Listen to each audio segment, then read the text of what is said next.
இப்போ வந்து நம்ம கல்யாண வீட்டு ரசம் வைக்க போகிறோம். தக்காளி ரசம் வைக்க போகிறோம். கை வலிக்காத ஒரு ரசம்.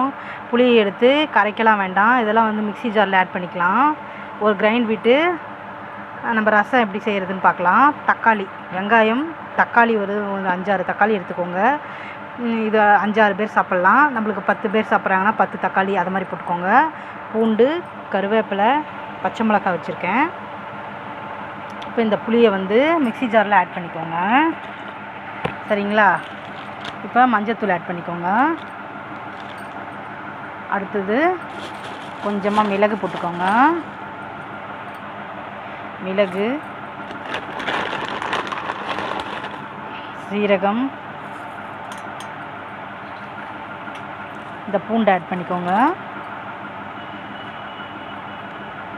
தக்காளி, பச்சை மிளகா, கருவேப்பிலை, இந்த வெங்காயத்தையும் ஆட் பண்ணிக்கோங்க. இதை வந்து நம்ம கிரைண்ட் பண்ணி எடுத்துக்கிட்டோம்னா அப்படியே இதை வந்து இந்த மசாலாவை கூட்டி விட வேண்டியது தான். ரொம்ப டேஸ்ட்டாக இருக்கும். பசங்க வந்து இதில் வந்து மிளகு சீரகத்தெல்லாம் அவாய்ட் பண்ண முடியாது. இது எல்லாமே வந்து நம்மளுக்கு கிரைண்ட் ஆகியே கிடச்சிரும். ஒரு 2 ஸ்பூன் வந்து ரசப்பொடி போட்டுக்கோங்க.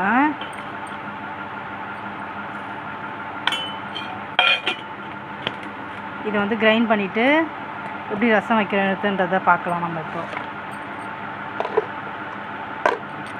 இப்போ வந்து லைட்டாக கிரைண்ட் ஆகிருக்கு.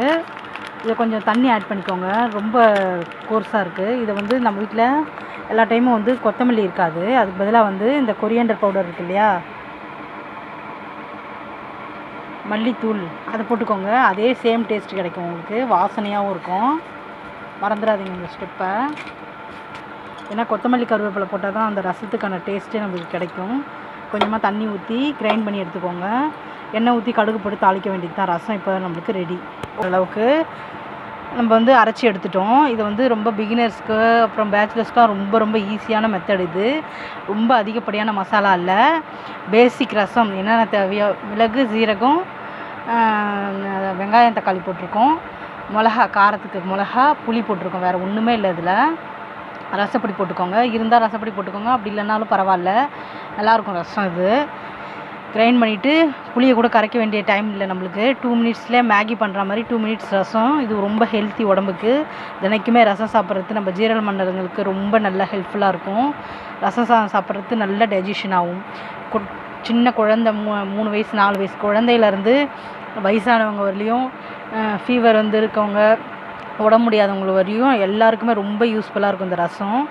இதை வந்து கூட்டி விட வேண்டியது தான். எண்ணெய் ஊற்றி கடுகு போட்டு இந்த மசாலாவை போட்டு ரசம் தண்ணி ஊற்ற வேண்டியது தான். ரசம் கொதித்து வந்தால் எடுத்துட வேண்டியது தான். நம்ம ரொம்ப ரொம்ப டேஸ்ட்டாக இருக்கும். நல்ல உரப்பாக காரமாக. இந்த தக்காளியை வந்து அப்படியே போட்டிங்கன்னா வந்து அது மேபி அதனோட எசன்ஸ் அவ்வளோவா இறங்குறதுக்கு வாய்ப்புகள் கம்மி. இதை வந்து இது மாதிரி கிரைண்ட் பண்ணி போடுறதுனால ஃபுல்லாக இதனோட டேஸ்ட் எல்லாமே அதில் இறங்கி இந்த தக்காளி ரசம் வந்து சாப்பிட அவ்வளோ டேஸ்ட்டாக இருக்கும். எப்படின்னு பார்க்கலாம் வாங்க. எண்ணெய் ஊற்றி இப்போ வந்து அடுப்பில் வந்து எண்ணெய் ஊற்றிக்கோங்க தேவையான அளவுக்கு. ரொம்ப கம்மியாக ஊற்றிடாதீங்க. கொஞ்சம் ஓரளவுக்கு எண்ணெய் இருந்தால் தான் ரசம் நல்லாயிருக்கும் டேஸ்ட்டு. நீங்கள் நல்லெண்ணெய் கூட போட்டுக்கலாம், கடலெண்ணெய் அது மாதிரி ஏதாவது போட்டுக்கோங்க. எண்ணெய் ஊற்றி கடுகு போட்டிருக்கோம். இந்த கருவேப்பிலை தான் வந்து இதுக்கு டேஸ்ட்டை கொடுக்குறது. நீங்கள் வந்து இந்த காம்போட கூட போடுவாங்க. காம்போட போடணும். இதை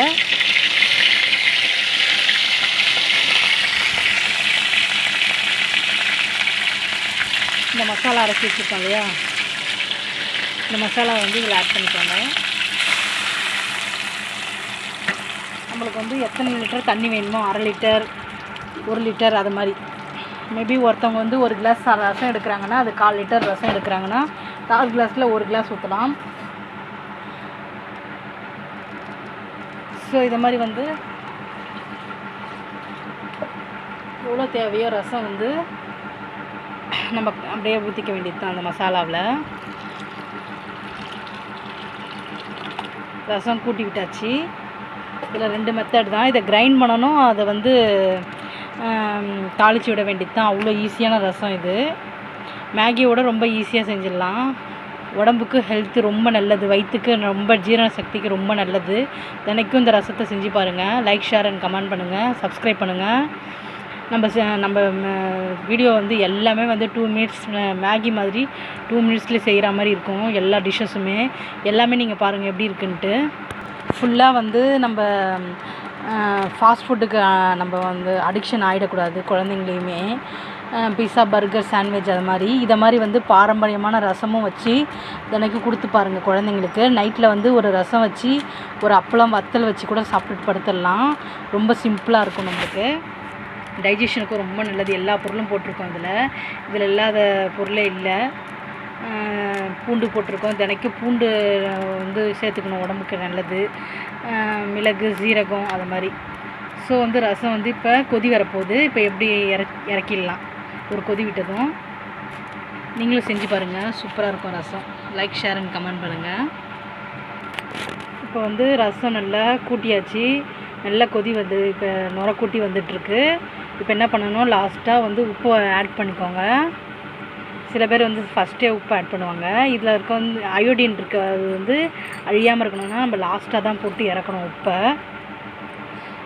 கிட்ஸோட லஞ்ச் பாக்ஸ்க்கெலாம் ரொம்ப யூஸ்ஃபுல்லாக இருக்கும் இந்த ரைஸு. ரச சாதம் நெய் போட்டு கொடுத்திங்கன்னா அவ்வளோ சூப்பராக சாப்பிடுவாங்க. சாப்பிட்றப்ப நல்ல டைஜஷன் ஆகி ஏப்பம் வரும் குழந்தைங்களுக்கு. அவ்வளோ யூஸ்ஃபுல்லான சக்தியான ஒரு ரசம் இது. டூருங்களுக்கெலாம் போயிட்டு வந்தோம்னா நம்மளால் உடம்பு முடியலன்னா இது சட்டுன்னு ஒரு ரசம் வச்சு கொடுத்துடலாம். ஈஸியாக இருக்கும் நம்மளுக்கு.